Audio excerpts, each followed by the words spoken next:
সবাই হলুদ জলের ট্রেন্ডিং বানাচ্ছে, আমিও বলবো। সে কোথায় গেল?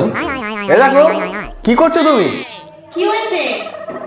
এই দেখো গ্লাস নিয়ে এসেছি, একটা জিনিস করা হবে। কি করবে তুমি? এই দেখো, সবাই তো হলুদ জলের ট্রেন্ডিং করছে, মানে হলুদ দিলেই না একদম ঝলমল করছে। আমরাও করা হবে, চলো না করি। দাও তো দেখি গ্লাসটা। কাঁচের গ্লাস এনে।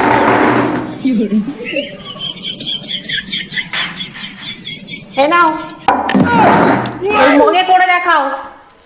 আর এই নাও জল। আজকে যদি না করতে পারো, এইটা বাড়ি আজকে মাথায় মারবো। কই করো, করো দেখি ওটা। করবে তো, না পারলে আজকে মাথায় মারবো। এটা করো। হলুদ সস্তা হয়েছে না, হলুদ সস্তা। করো, না পারলেই আজকে তোমার মাথা ভেঙে দেবো আমি। না করো, করো করো, না পারলে আজকে মাথায় ঠুকে দেবো, এটা ভেঙে দেবো মাথা। কিছু দেখতে পাচ্ছ? কিছু দেখতে? শুধু হলুদ জলে আমরা জলে গুলে গেল। মাথায় শুধু কিছু না, শুধু এটা দিয়ে দিতে হয় মাথায় ঠুকে।